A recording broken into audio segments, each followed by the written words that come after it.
right, what happens when you have issues with what is arguably the single most important product line in your business? Well, we're going to talk about that today because Activision have been having quite big issues actually with this year's Call of Duty.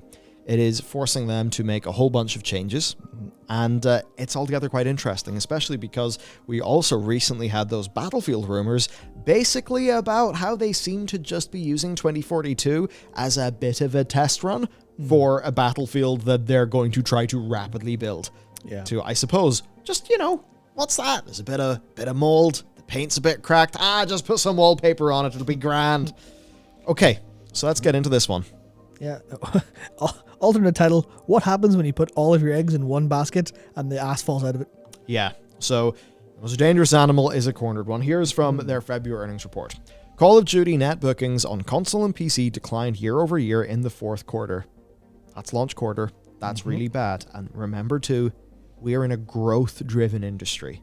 So a lot of investor sentiment and stuff like that, it's not like investors are maybe, investing in, say, Unilever. Or some company like that where, you just kind of want to go in there, collect your dividends, happy. No, this is a growth-driven industry. So to have Call of Duty net bookings decline, to have them be flat is bad. Decline is really bad. This, they say, reflects lower premium sales for COD Vanguard versus the year-ago title and lower engagement in Call of Duty Warzone. Lower Warzone engagement is what starts to spook me a little bit more. Yeah, for sure. We've had bad years of a Call of Duty, and they've generally recovered. But for that to hit Warzone is a more worrying thing. Yeah. And now what we're seeing, that in the first time in years, they're resorting to marketing that puts them in the back foot. They're doing a mostly full free trial of Call of Duty Vanguard. And here's what's great. Because today we got some comments from Connell, who's editing this video and is our resident Call of Duty man, who's noted here that this sadly is missing the ability to try ranked play, which is quite big because of different balance and rule sets. Play significantly better, is less frustrating, so that's a missed opportunity. So that's a little bit unfortunate. Yep. Now from March 30th to April 13th, you'll be able to try out Vanguard multiplayer for free, including new Season 2 maps, a objective mode, which, Connell is saying, is basically an attempt at a Battlefield Light, and that's something they've been able to support more and more in the recent games, those large player counts, and then a featured playlist with a variety of the most popular maps in the game. So this has went bad to the point where they're just being like, hey, it's free for 2 weeks, go, please. Yep. Please play this. Yeah, it's like that sounds like inoffensive. That's like, yeah, well, I mean, what games don't have a free trial or demo? They're good things, right? But offering a free trial implies not enough people have bought your game. Yes. Which is, I think, their greatest fear. And to put how kind of badly this is for them, whenever they had to change their revenue targets and expectations around this because of what we were saying earlier about their earnings report failing, that was actually I couldn't remember exactly the quote, but that was considered in the recent filing around how the Xbox deal went through, how the Microsoft deal went through. That was a lot of ammo in Phil and Satya's actual belt there, because all of this we have to tone our revenue targets down, and Microsoft are going, oh, how much are you worth? Oh, okay, $95. Yep. Yeah, not good. Now, let's talk about them failing and flailing. So Bloomberg had a report. Treyarch's 2023 Call of Duty is now targeted for 2024, allowing Warzone and Modern Warfare content to drop in 2023 instead. So essentially, right, Vanguard has underperformed so hard, they missed loads of revenue targets and expectations, so now they're basically acting scared. And there are some cases here where them acting scared is actually good for the consumer. Of course, because it's a humongous slap across the face saying, hey, you can't do this. We actually need good games. And if your yearly friggin' pipeline is not producing the goods, here's some evidence that we will leave. We will leave and we will do something else. Yeah. And that is important because I think what happens is they optimize a single product line like Call of Duty to the point where they take their success for granted. Where have you heard this before in another Activision Blizzard product called World of Warcraft? And that leads to serial lack of innovation, lack of pushing things forward. And in cases like Vanguard, seemingly times where, they or even Cold War, which I know did pretty well, but even that could have went very badly. That game was slapdash together super quick because they had stuff fall through. Yeah, so I think Activision are about to learn that necessity is a mother of invention in terms of making games actually that people will buy and play. That's why I think this is kind of laughing at Activision, but also it's like there's a little note of hope of, okay, maybe they'll actually wise up, basically. Yeah, and then it's just that sort of thing. They didn't really seem to understand that it wasn't going to sell that well. Yeah. This was not great for them in the Microsoft deal. Yep. Maybe Bobby could have had a few more ounces of gold in his parachute. That'll make him fall faster. Well, I won't add any comments on that. It could get me in hot water. Okay, so let's fill in some of these gaps. And one of the great things about the Battlefield and Call of Duty franchises is they're large enough that they have a lot of interest, and that means insiders. Yeah. So there's a COD insider by the name of Ralph.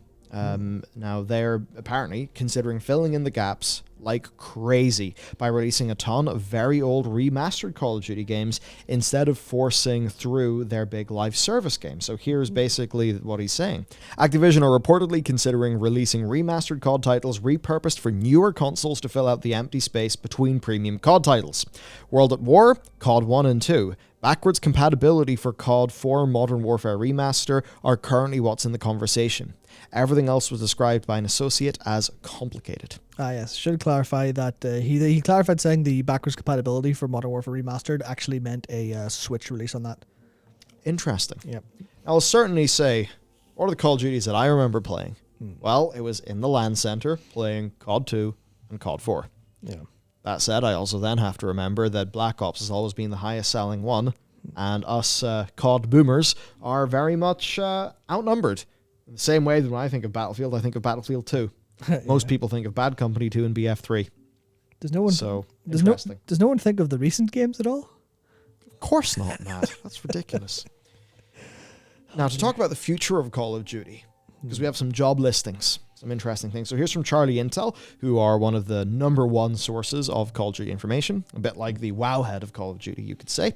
New Activision listing says 2022 is a stellar opportunity with line-up of innovations in curated player experiences, multi-platform gameplay, subscription-based content, mobile game development, and a move to always-on community and player connectivity that is called COD 2.0. Can't believe we've been running on Call of Duty 1.0 all this time.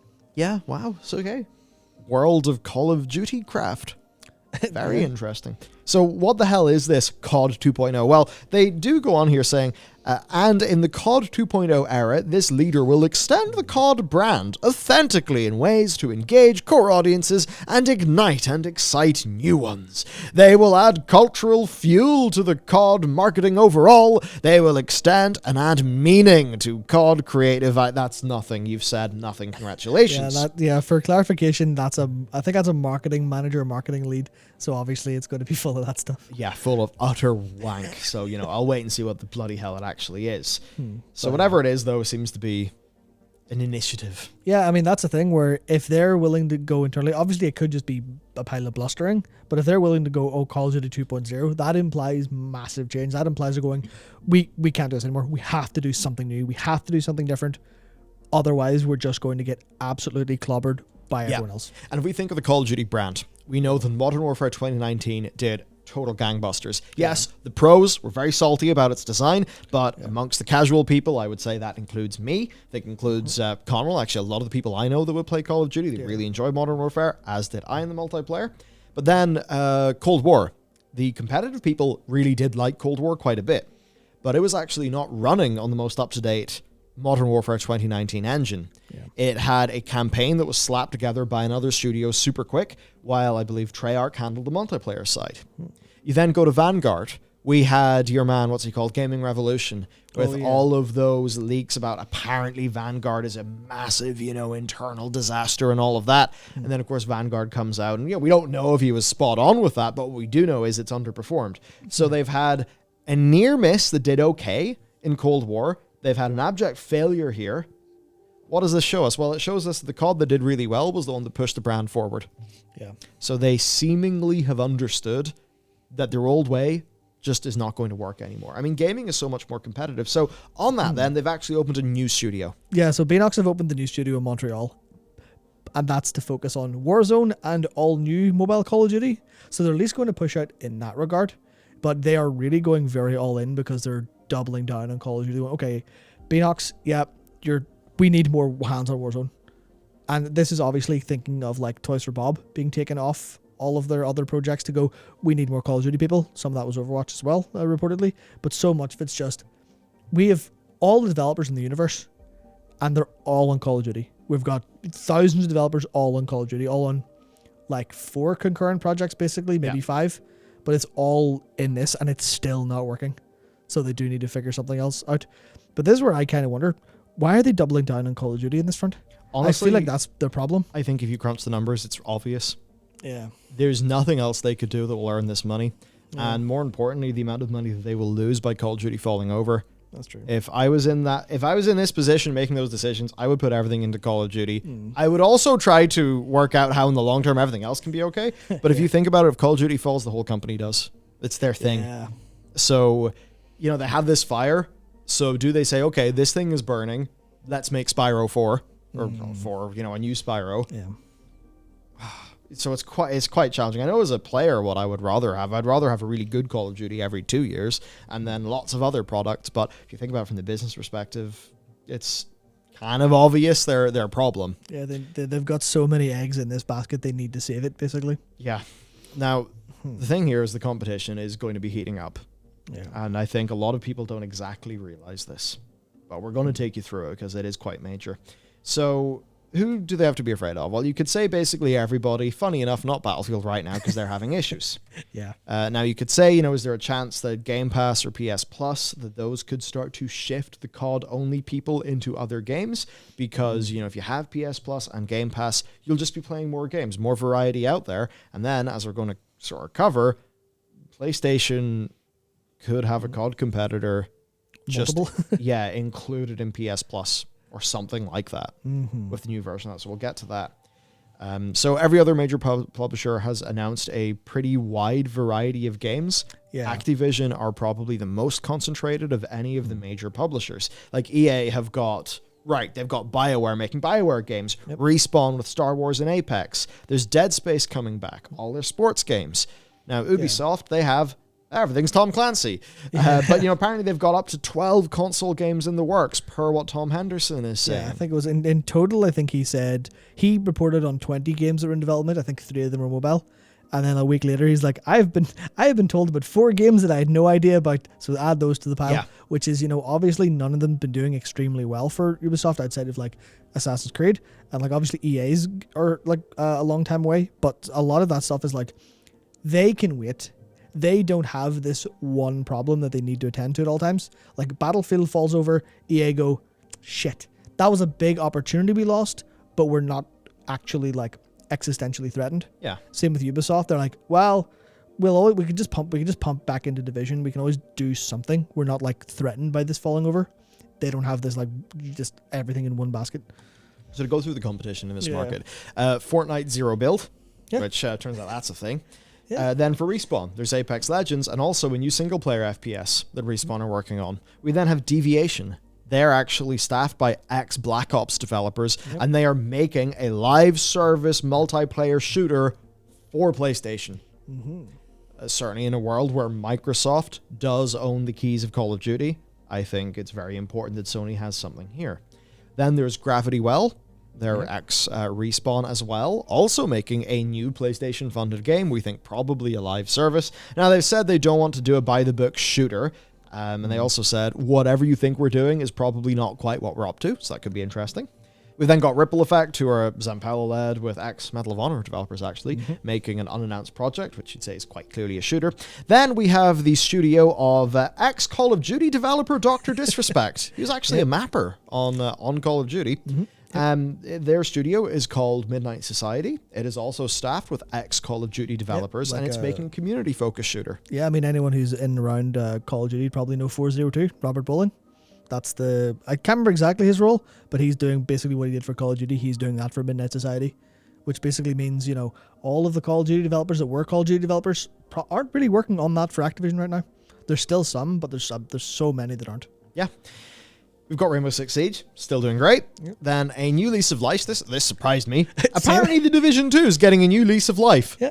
Yeah, it's a new game mode. 8 players, timed, new progression features, weapons, gear, balance. It's apparently nice.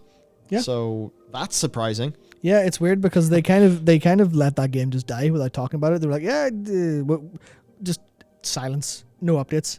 And then the creative director just goes, yep, here's the new update. Sorry, everyone, but quiet.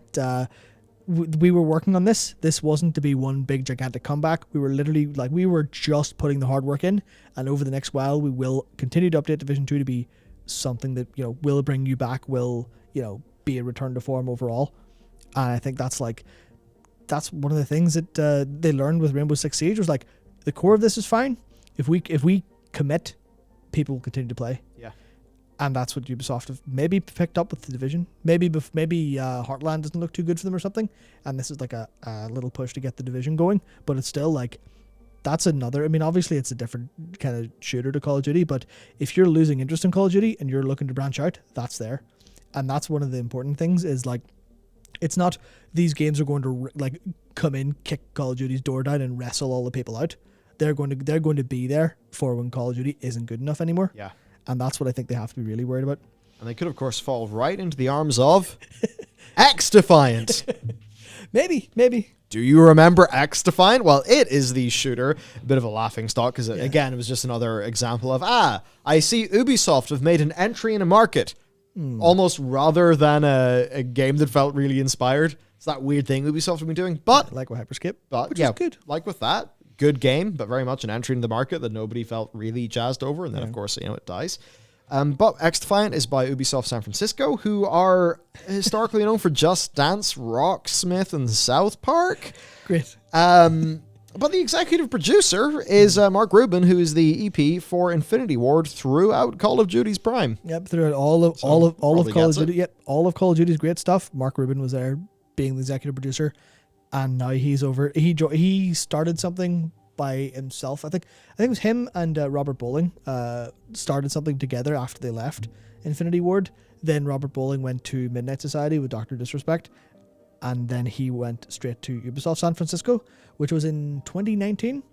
And if you're thinking about game pipeline stuff, building a team, getting all your old mates to come join you, building something that you're kind of familiar with but want a new take, X-Defiant could, in terms of when people get hands-on, because we haven't seen any feedback from any of the tests yet, because they were running a very small closed test. Yeah. Haven't seen feedback. That could be way better than anyone expects. Could be. And maybe they dropped the Tom Clancy's name from it because they didn't want to have wrong expectations or weird expectations. They're just let this fly on its own. So it might honestly be good. It could be. Yeah. So there you go. Basically what we've learned today is Call of Duty is really in a bit of a state right now. Yep. That seems to have spurred Activision into being pretty damn serious about trying to fix it. I mean, it's enough that they've delayed a premium COD title by a year. The amount of revenue that sacrifices is fucking gargantuan. So that they've done that shows they're quaking their boots, and they actually understand that whenever they ship Call of Duty, it actually needs to be brilliant. Then, of course, there is so much more competition in that market, a lot of which has actually yet to release. Yeah, that's the scary part. That is the scary part. Now, a lot of these teams are still new enough, so I doubt they're going to be able to capitalize on the Call of Duty 2023, big hole. Maybe that, means that Call of Duty 2022 is something they feel happy enough with. They feel like it can actually be left for 2 years. Well, it's Modern Warfare. Exactly. So, I mean, if one was going to be left, that would be fine. Now, we've sort of heard that Battlefield is targeting 2023. I have no personal faith in that, but maybe it could be something that would, just use that gap to maybe be okay. Maybe. If the development of that is basically just the development of 2042, but with a bunch of things that people didn't actually give a shit about, like the specialists removed, and they're just continuing on after they've already, swallowed the very bitter pill of updating Frostbite, which took a whole bunch of time, maybe they could hit a 2023. Oh dear, EA, what are you doing with Battlefield? Anyway, that's basically it for the video. It's a bloody... bloody will cut it. It's a pretty bloody scene. It's a bloodbath. In the FPS sort of land. Yep. And that's good news for you if you like shooters. That's it. Also, I think Activision being a cornered wounded animal makes them really dangerous, and I think that's really good. Like a lot of why I kind of wanted to talk about a little bit of Toys for Bob and the Vicarious Vision situation there is like I think they might realize, oh shit, we need to get Call of Duty back actually on a direction. Then we need to branch out. We need to diversify, because they try that, but every time they try that, they pull everyone back to Call of Duty because that has a problem. So hopefully by Jesus Christ, hopefully by 2026 or 2027, maybe 2025 if we're vaguely lucky, we might get a game out of Activision that is a Crash or a Spyro. Maybe Wumpa League people will finally have their day in sunlight. Great. Who knows? Just 3 to 25 years and you'll get it. So what great news. I hope you're all very hopeful about that, and we'll see you next time.